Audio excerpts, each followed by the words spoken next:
So remember what has been happening to the U.S. economy. As economy, and it happens similarly with a few lags and leads and differences in sizes, but around the world, in most economies around the world. As the economy began to reopen from COVID, we had a situation where we had sort of too much demand for supply. The potential output, using the terminology you'll have in the ISL MPC model, was slow in picking up because we still had lots of bottlenecks in the supply chains and in different sectors of the economy.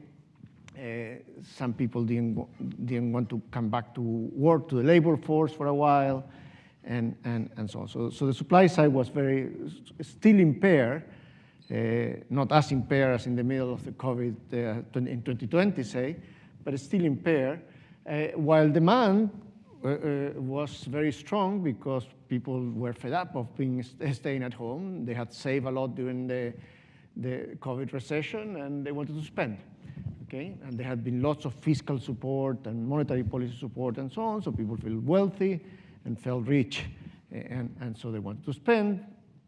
You know, there's a big demand, but supply is not there. That starts introducing inflationary pressures. No? That's when we say we have a negative output, a positive output gap, output above potential output, that puts immediately inflationary pressure. That's what we learned from the Phillips curve and all that, okay?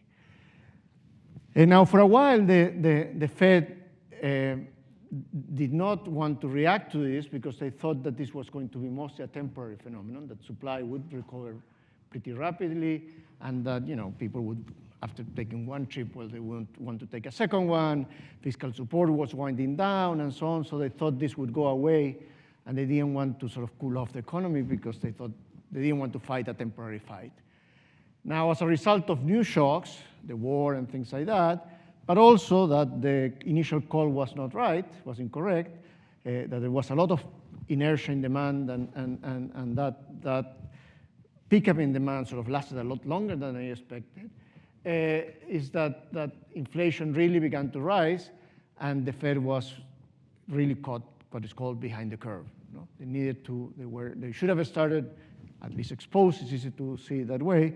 They should have, remember what you have. If you have in a situation where output is above potential output, the interest rate is supposed to be rising. So the Fed is supposed to be increasing the interest rate, but they didn't for a while, assuming that the forces that were bringing potential output down and demand up were so transitory. When they discovered that wasn't the case, they had to start catching up. As a result of that, they began to hike interest rates very, very rapidly, okay? And unusually rapidly for an economy like the US. And the reason, there are many reasons why policymakers, especially monetary policymakers, prefer to be gradualist, meaning to move things in smaller steps rather than in one big bang, especially in the way up. No? If it's to cut rates, they're very willing to be very aggressive in cutting rates. But raising rates is something they tend to be reluctant to do very, very rapidly. And one of the main reasons they're reluctant to do that very rapidly is because something may break in the process. And there are certain things that are very important if they break. There are certain other things that are not very important if they break. But one of the things that is very important if they break is banks. Okay? And that's typically where you run into trouble when there's episodes of very fast hikes in rates. Now, because the US banking sector, especially the large banks, were sort of very resilient, they had lots of capital and so on, there wasn't a lot of concern that that would be an issue in the US because, again, the big banks look very healthy. Deposits were flowing out of big banks, but it was happening all at a normal pace. It's normal that deposits go out of the banking sector when interest rates start to rise, but there was no sign of major trouble. Well, that changed a month ago, as you well know, and something broke finally. You know? And that the major episode there was the Silicon Valley Bank. You know? We also saw a big bank run there, and eventually that bank collapsed. And since then, things have looked a little more complicated. So here you have, for example, commercial bank deposits. As I said, as the Fed began to hike, so focus on the red line, the Fed began to hike rates, then people began to move their money out of deposits into US Treasuries, money market funds, things of that kind. That was normal. okay? And that didn't lead to a big cut in lending, which is what you worry about when banks lose funding. But things began to change quite rapidly. Well, in the second half of 2022, this was felt mostly by large banks. And when deposits decline gradually in large banks, that's not such a big issue because deposits are not the only funding source that big banks have. They have many other sources of funding. But then that's what happens this year. Things accelerated very, very quickly this year. And so this is different. This is a different animal from this sort of very controlled decline in deposits as interest rates were hiking. This is a very sharp decline in deposits, okay? So that's a problem because that's unavoidably will hit lending, okay? So that's going to show up in terms of the models we have had. If you were to use your ISL MPC model, it would show up as an increase in X. Remember we had a risk premium and stuff like that? Well, that's a way you probably could model what is happening right now. Now, one of the big, as I said before, these are in different scale. So a small bank deposits on the left, large banks deposits on the right. As I said before, through most of this episode in which deposits were declining in the banking sector, it was mostly a phenomenon that affected large banks, and it was very gradual, okay? But what happened since a month ago is essentially small and medium-sized banks experienced a very large run in deposits. Part of that went to money market, US Treasuries, and part of it, you don't see it, different scale and so on, but it went actually to large banks. So it was relocation. That's called flight to quality, okay? Now, even if this has been a full relocation of deposits from from small banks to large banks, and so no deposit would have declined in the whole banking sector, that would have consequences for the economy. Because these type of banks don't lend to the same type of people. Small banks, especially regional banks, lend a lot to people to businesses and people that do not have other sources of funding. They tend to be small businesses and so on. The only way they can borrow is either from the family or from a bank. But they cannot issue bonds and things like that, no? And so they don't have other sources of funding. And so that's a problem, because what you see here is naturally when you start seeing deposits going out, there have been also losses experienced by the banks because they had to recognize the losses in the asset side once they lost deposits, is that they had to cut lending. And you can see here what has been happening to lending. Large banks, they began to slow down here, but it's a gradual slowdown. But you have seen a very sharp decline in lending over the last 3 or 4 weeks, okay? So we're in the early phases of what we like to call, describe as a credit crunch, okay? And now that's a problem, as I said before, because those banks, these banks, the banks in gray here, are the banks that lend primarily to small and medium-sized businesses, okay? So you see here the share of commercial and industrial loans by bank size, and this is loans to small businesses, loans to larger business. These are the banks that are in gray before, below $250 billion, and you see that they have a large share of loans to small businesses, okay? So those sectors are going to suffer a lot. So there's going to be a contraction in the economy, and it's going to be very concentrated on the small businesses, medium-sized businesses, and so on. And again, it's more problematic, a contraction in lending to those businesses, because they don't have alternative sources of funding. That's it, okay? It's either return earnings, the family, if it is really, really small, or banks. Again, big corporations, these guys probably are borrowing from 10 different banks, and they have issued corporate bonds, and they even have commercial paper. It's an entirely different life when you live here than when you live here. If you look by sectors, that also is going to have implications for sectors. So this is going to be clearly contractionary, but it's not going to be equally contractionary. It will depend on the composition of your sectors. And not all sectors have the same share of small businesses and medium-sized businesses. You see here the construction service has a very large share. More than half of the businesses in construction are really small or medium-sized businesses. Okay? Big contrast with utilities, where sort of they are all big businesses and so on. Okay? So big dispersion, and so this is going to be a contraction that's going to be very felt. It's felt very strongly here at the top. Okay? So that's what is happening right now. And from the point of view of the aggregate, essentially where we have gone is from a path like this to a path like that. So the economy was overheating, so we needed to slow down the economy. There's no way around that. Output was above potential output. That was causing inflationary pressure. We needed to bring this stuff down, and the economy was slowing down. But it was happening at sort of a very slow pace, and that was a bit exasperating for the Fed, but it was happening very, very slowly. Among other things, because of the balance sheets of the household sector and corporations in general was sort of very healthy. But now things are accelerating very quickly, because once you introduce credit crunch, credit constraints, and things like that, sort of the same declines in wealth that we were experiencing before that were dragging aggregate demand down have a much larger effect. And so we're changing from a world that looked like that to a world that's going to look a lot more like this. And that's tricky for the central bank, because now the Fed needs to, before there was no way around, they had to hike interest rate because the main problem was inflation. Now they know that as they hike interest rate, they still need to hike interest rate, I think, unless there is a big mess, because inflation is still way above their target. But they have to be very worried that this stuff doesn't become too steep.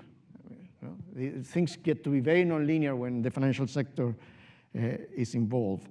And so probably that means that on net, they already did it. In the previous meeting, everyone anticipated 50 basis points of hikes.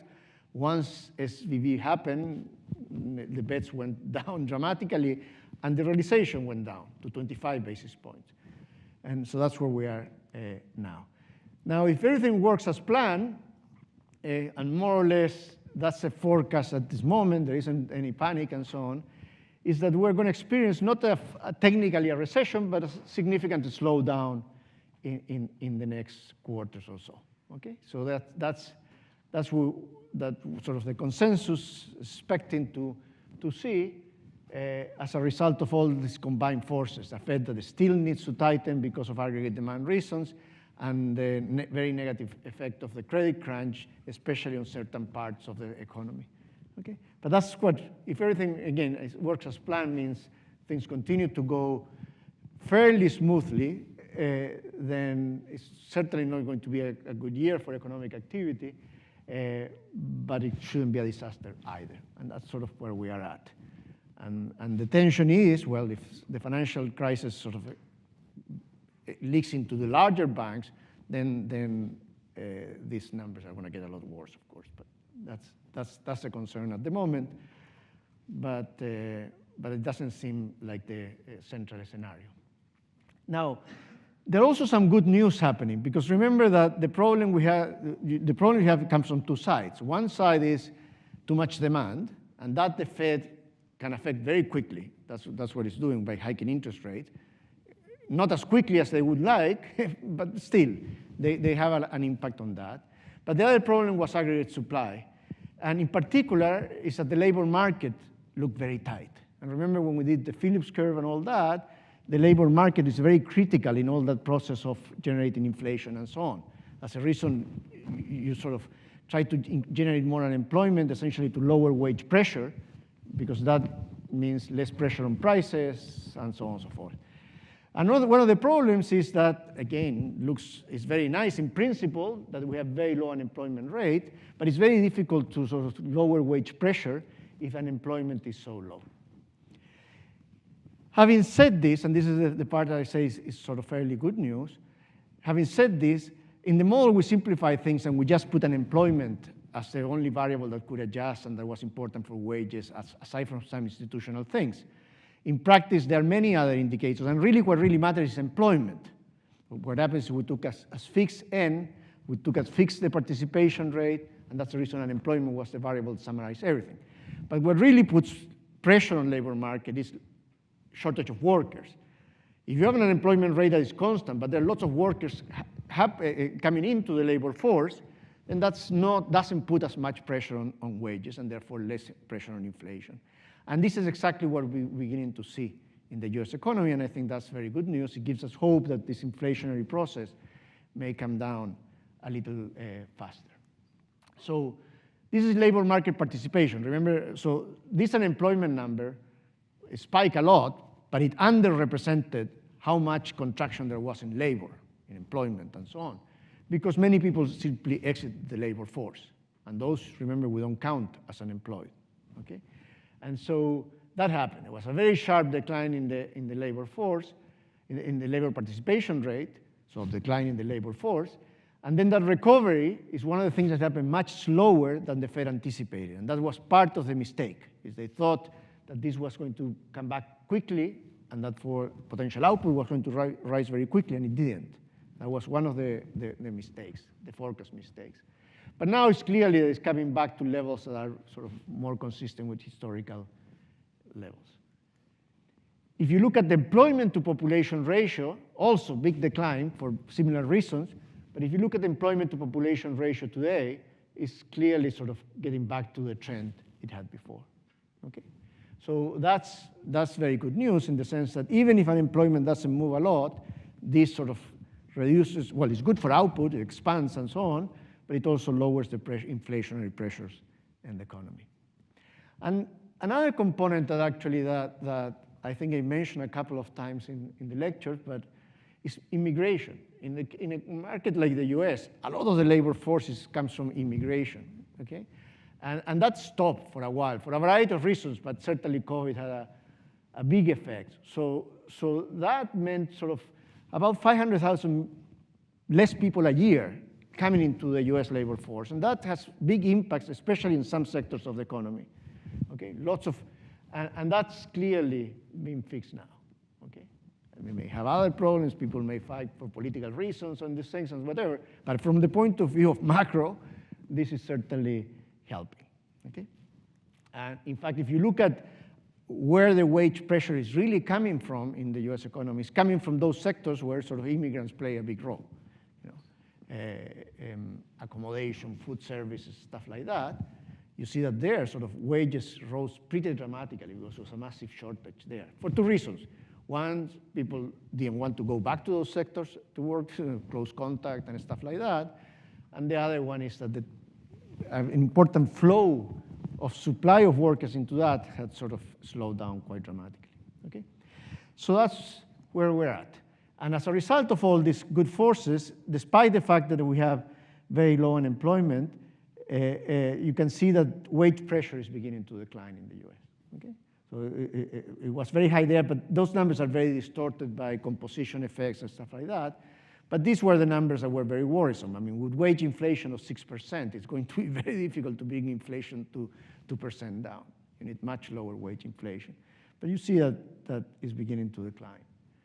2% is still too high for a steady state if you want to go back to 2% inflation rate, because you can have an increase in real wage, but that has to be more or less aligned with the rate of growth of productivity, which is much lower than that. I mean, at best it's 1%, 1.5% sometimes, but so you could live with 3.5% real nominal wage growth, but 4.5%, it's a bit too much.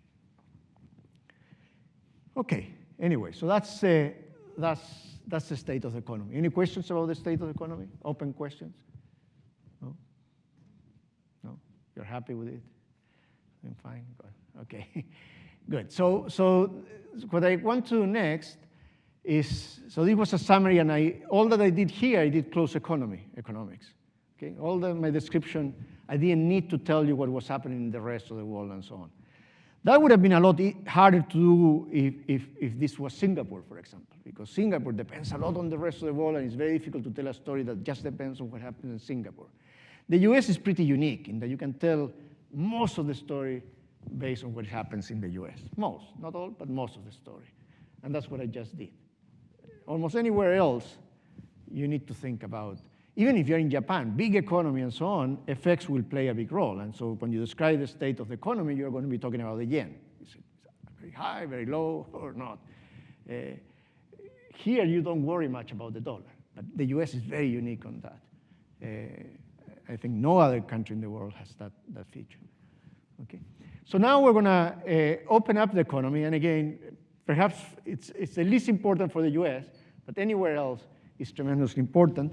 More so, it's becoming increasingly important for the US. It has been becoming increasingly important for the US. Now we're in the middle of a deglobalization mess. We shall see where we end up.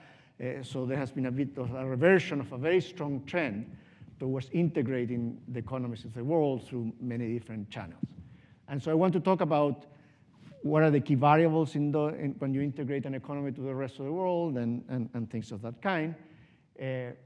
I'm going to start with some definitions. What are sort of variables that we're going to be talking about that we weren't talking about up to now? So one of the things that's going to be very important in an open economy is the exchange rate. Okay? And here I'm going to define things very formally later on, but here you see an example of the US dollar vis-a-vis the main trading partners. The US trades with many different parts of the world, and there's bilateral effects between those things. And this measure here is something that weights by the amount of trade that we have with different economies of the world, trades the different effects and says, well, is the dollar strong, weak, or whatever? This is a matter of convention. There's many ways you can, no, there are two ways in which you can do it, but we're going to do it the following way. What these effects will reflect is the price of the domestic currency in foreign currency terms. So that means when this goes up, means the dollar was becoming very expensive. Okay? And that's a very sharp, I'll get back to it, but we call that an appreciation of the currency. Okay? So here the dollar was becoming very expensive in terms of other currencies. The opposite happened sort of starting the second half of 2022, and now we have had some cycles here during this year. But that's going to be a very important variable, the FX. We call it the FX, the exchange rate.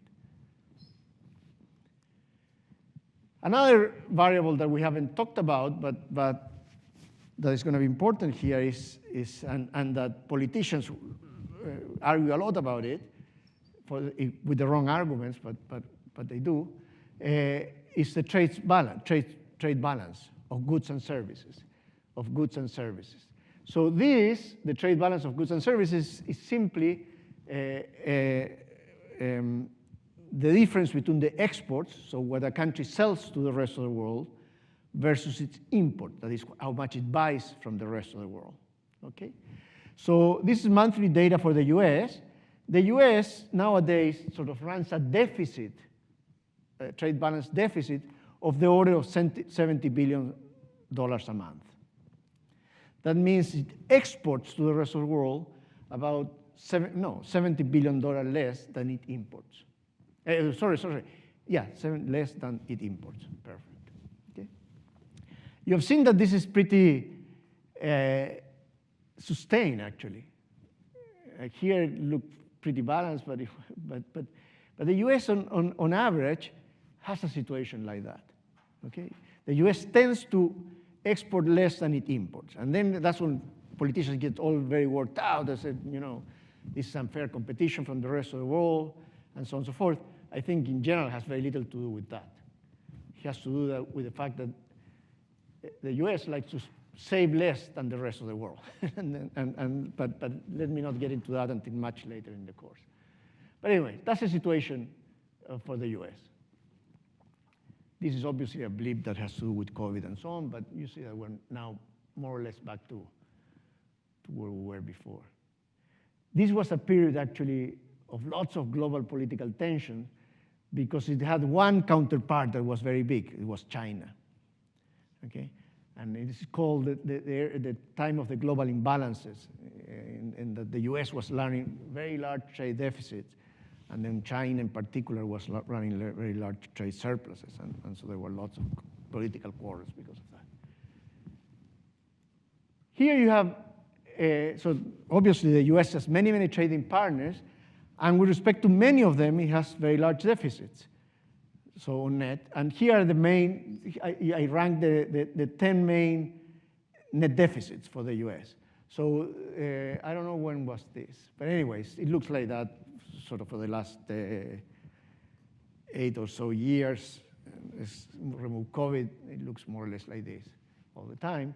And you see that the US indeed large exports to China about $153 billion a year, and it imports about $536 billion a year. So the net deficit is $380 billion a year, and that's the reason this is a big political thing, okay? Because it sounds like a big deficit.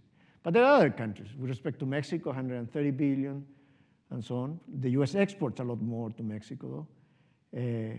Vietnam, a lot of what happens from Vietnam is really Chinese exports in disguise. But there you see it, okay? There are many others. Germany is always a problem, but a problem for somebody that sees deficits as a problem, and so on. Okay. Now that's on the good side. What I was saying here is that, you know, one sense of openness is on the goods and services market. It's that you buy goods from the rest of the world buys goods from you. Sometimes these things are balanced, sometimes they're not. When at the aggregate level they're not balanced for a very long period of time, unless you're the US, that often causes problems. But at the bilateral level, if you look at any country, we'll have situations like this. Some country where they export a lot to and import very little from, and vice versa. But that's the way the US looks. Another sense of openness, which is very important, is financial openness, no? Meaning that you can also buy or save using foreign assets or domestic assets, okay? So you can buy foreign asset, perhaps not you directly, or most of you directly, but you can do it through a broker and so on. You can buy foreign assets, and foreigners buy lots of US assets, okay? That's a sense of openness in financial markets. So you can buy, you're not stuck with your country's financial asset. You can also invest in other countries' financial assets and vice versa. Those things probably you notice trade openness a lot more probably than financial openness, no? Because you're all the time buying imported goods and stuff like that. While you're probably not involved in a lot of transactions of international financial instruments and so on. But they are very large, okay? So if pension funds and so on, they're all very involved in very large transactions. In fact, transactions in financial markets are an order of magnitude larger than transactions in the goods market, very large. And here you have an example of, by origin, the foreign holdings of US assets. And this is in billions. So these guys here, this is China and Canada sort of have the largest, and the UK, those have sort of, on the order of $2 trillion of US assets they're holding. Japan should be here also large. There it is, yeah. Now, in these two countries here, a lot of those holdings actually, well, particularly in China more than in Japan. In China, it's a little less than Japan. Japan, they save a lot, so they need to buy lots of financial assets, and the US is the main producer of financial assets in the world, so they save a lot on that. But also the central bank, because of currency interventions and so on, buys lots of US treasuries. China, this is mostly the central bank buying US treasuries, foreign reserves, okay? Large amount of reserves. Canada is private sector, pension funds and so on, probably. But you see, Brazilians also buy lots of assets from the US. Again, central banks play big roles in all this. Australia is less the central bank, much more private sector. UK is all private sector, and so on. And then Europe, okay? But point of that picture is that there's lots of countries in the world, or residents of different countries in the world that buy US financial assets, and in big amounts, okay? I don't know what the total number today is. Probably,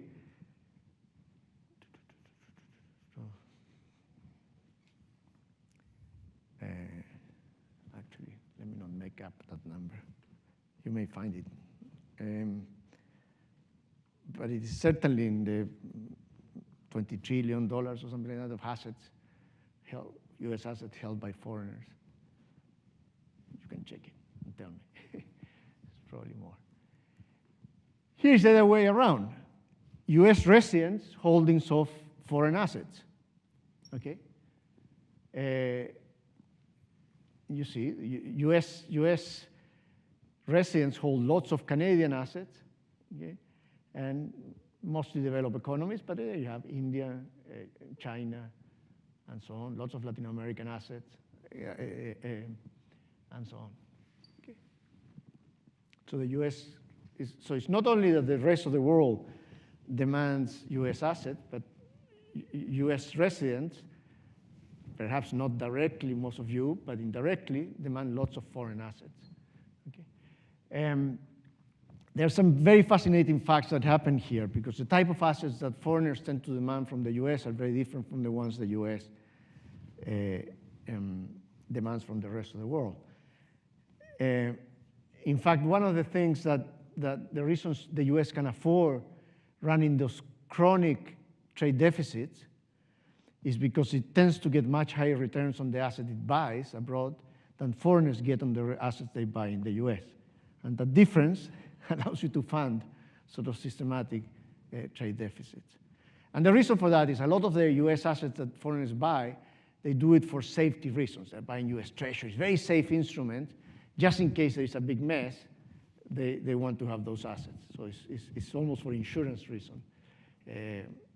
The US treasuries are sort of perceived as the main safe assets in the world. Okay, so they hold it for that reason. While the US mostly hold assets abroad for riskier investments, either foreign direct investment or equity, stuff like that.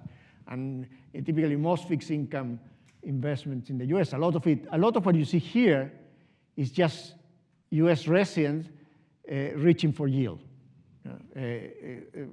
Brazilian sovereign bonds, the equivalents of the US treasuries, give you 9%, 10%. It's a lot higher than the US tends to give, 14% even now, and so on. So net, the US tends to make, has less assets in the rest of the world than foreigners have of the US, and it still makes sufficiently more return, higher return on average on an asset it holds from the rest of the world, that it has a surplus which it can finance the trade deficit. This is complicated. You don't need to know the details, but just to tell you what the kind of things are happening. So there's three senses in which you can have of openness. The two that I have described implicitly already: goods, in goods market, that you can buy foreign goods and you can sell goods to the rest of the world. And the second one is financial markets, which is what I just described. You can choose between domestic and foreign assets. The main impediments to the former typically are tariffs and quotas, and you've heard a lot about tariffs and so on these days. The main impediments for financial markets is what is called capital controls. Very rarely developed economies impose capital controls, but emerging markets do it regularly. Okay? Limit the amount of, especially capital outflows. When lots of capital is leaving the country, they try to stop you from doing more of that. And they sometimes do it in the way in, because they want to avoid the macro instability that comes from the big reversal of capital flows, so they don't let lots of capital flow in during the boom, just to prevent a reversal later on. That's capital controls. And there's a third way of opening to the rest of the world, which is factor markets, okay? Which is that firms can choose location.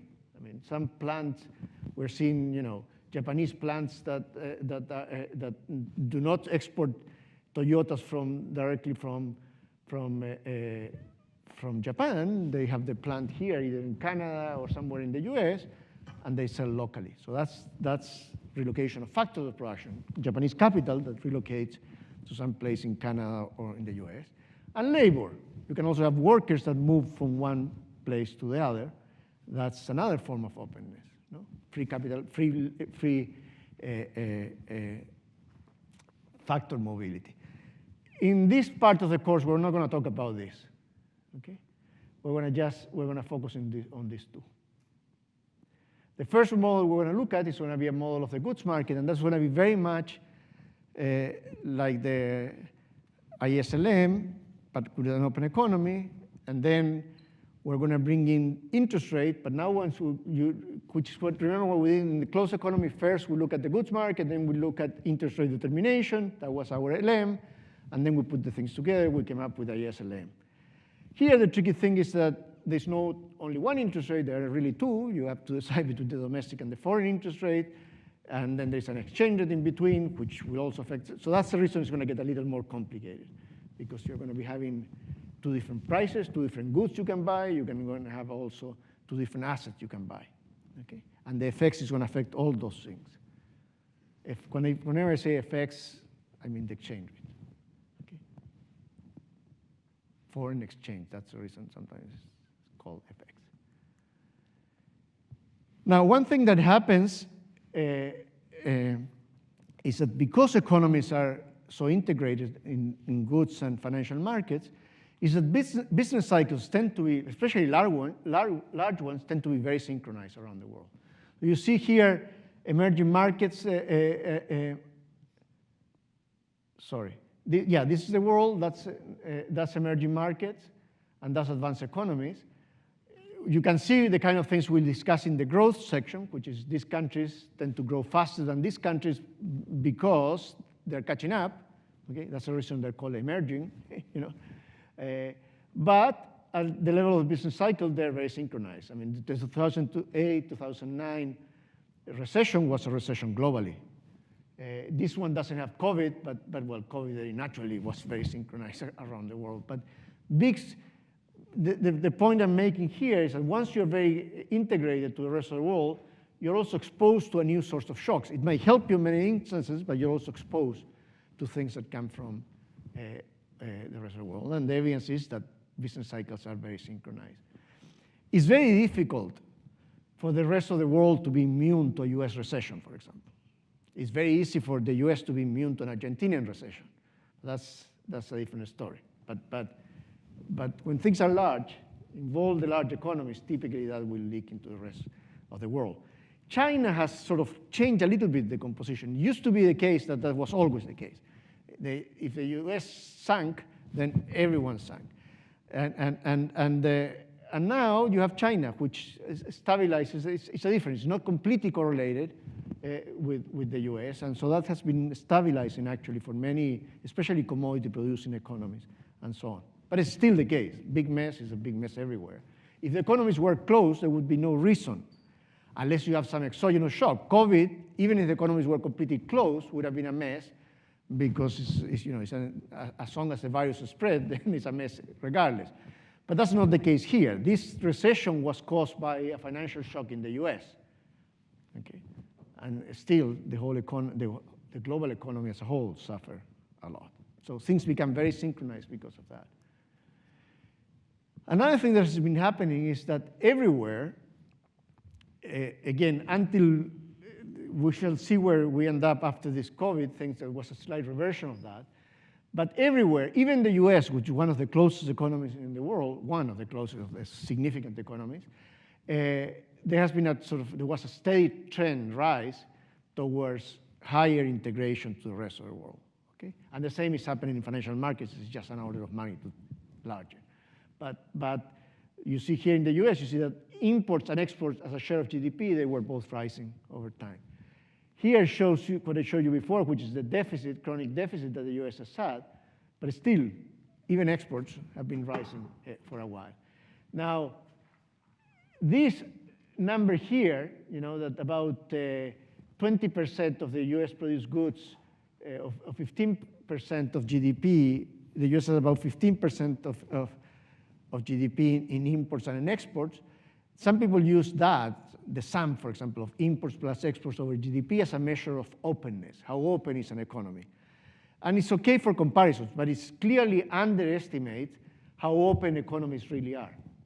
I mean, many of the goods that are considered that the US does not import are produced domestically, so they don't count as part of imports or anything. Their price is really determined by international competition. Okay? The price of a Ford is very different with foreign competition than not. So we don't count the Fords produced here as imports or anything.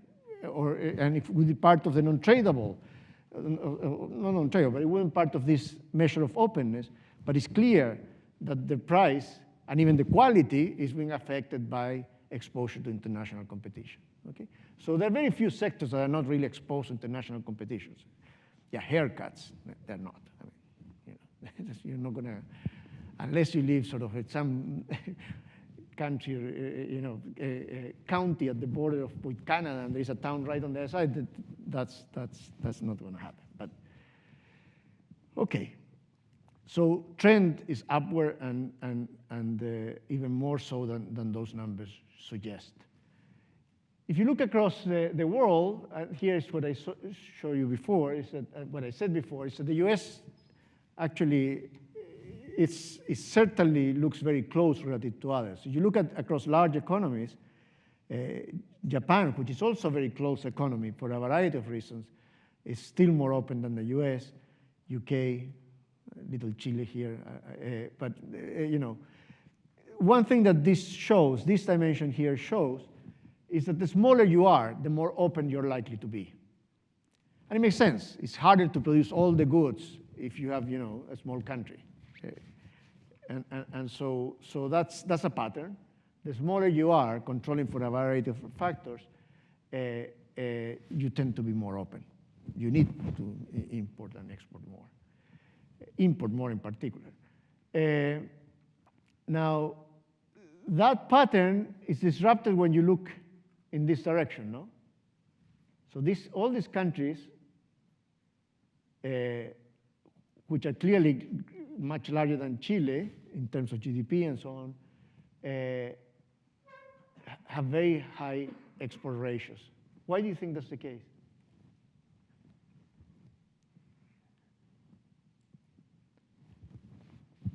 Yep. Exactly, they're in Europe. So Europe is very special. Europe as a whole is as close as the US. So if you look at the whole area together. But there is lots of intra-Europe exports and imports, especially in the Eurozone. I mean, you have lots of things. You have the same currency. You just, it's right next door. So they're very open, but they're very open within Europe, not so much with the rest of the world.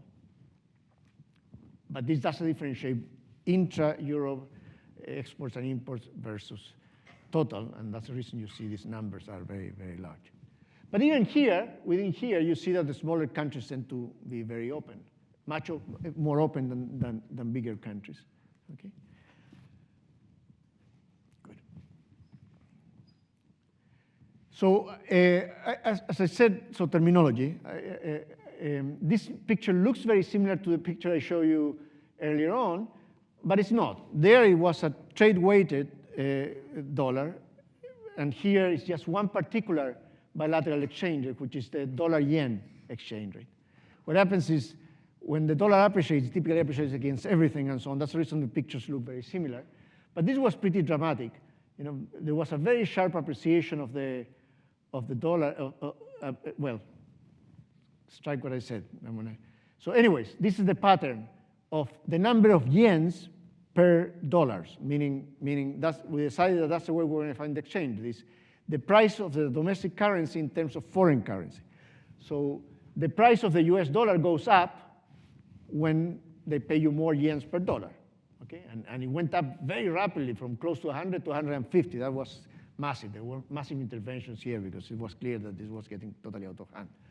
But in any event, so that was, okay. And we say, in this case, so when a currency gains in value, we call that, in terms of other currencies, there's no sense of a currency gaining value in terms of nothing. It has to be in terms of other currency. That's what an exchange rate is. So we say that the currency is appreciating. Okay? So in this case, it's a nominal exchange rate, so it's dollars per dollars. When the dollar is going up here, we say the dollar is appreciating relative to the Japanese yen. Okay? That means the dollar is becoming more expensive. They have to give you more yens per dollar. You can look at it from the point of view of Japan, and then the picture would look the other way around, and it says, in this same picture, I know that the Japanese yen is depreciating relative to the US dollar. Okay? So depreciation is when your currency loses value. Appreciation is when your currency gains value.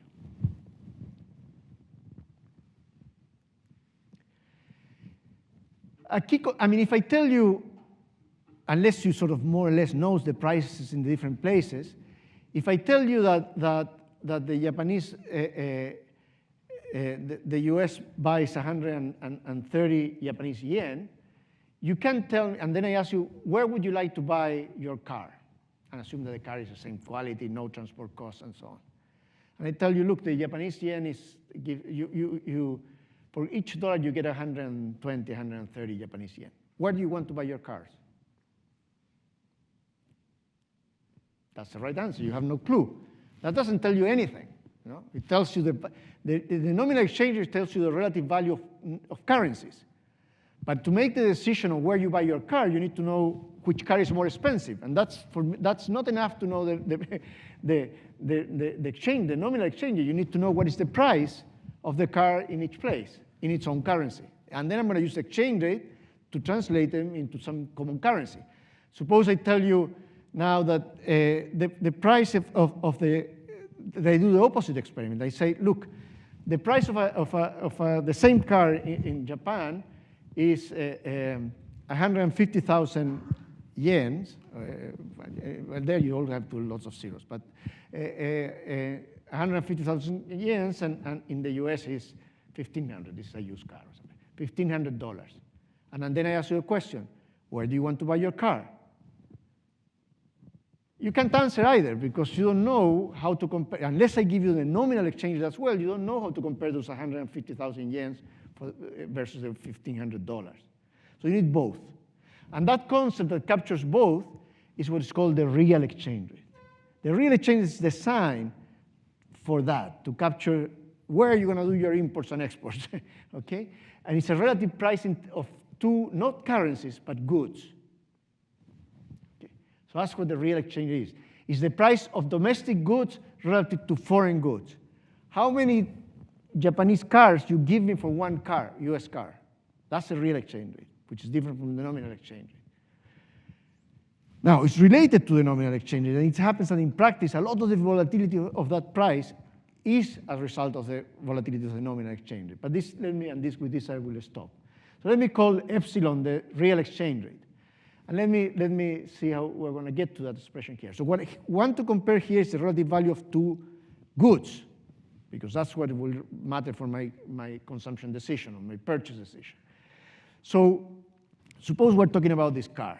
And suppose I know that the price of the car in the US is P. Okay? And now I want to compare it with well, do I buy it here or do I buy it in Japan? For that, I'm going to have to compare them in the same currency. So the first thing I'm going to do is I'm going to translate my US dollar price to Japanese dollar, to yen pricing. Okay? So say I'm going to have simpler numbers than the one there. Suppose the car in the US costs $10,000. Suppose that for each dollar you get 10 yens, then $10,000 times 10, that means it's 100,000 yens. So the US, if I buy the car in the US, I pay 100,000 yens. And so now, sorry, this was not Japan in this example. It's the UK. Well, the same story. Okay? And it's even simpler. Is say, then the car in the US costs $10,000. The exchange, each dollar buys 80 cents of pounds, so that means 8,000 pounds. So the US car costs 8,000 pounds. Now I compare it with a car in the UK, say the same car, and the ratio of these two things is what we call the real exchange rate. So it's the price of the domestic good times the exchange rate divided by the foreign price, and that's the real exchange rate.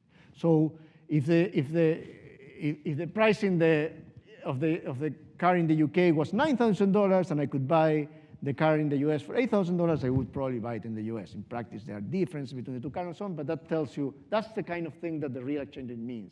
It's a relative price of goods. Okay? But the way to go from that is you have to multiply the nominal exchange rate times the price, because that converts it into the same currency as the price, and then you can compare them. That's the idea. So let's stop here. I think we're going to continue talking about open economy next week. So on Wednesday, what I'm going to do is a review of ISL MPC and growth.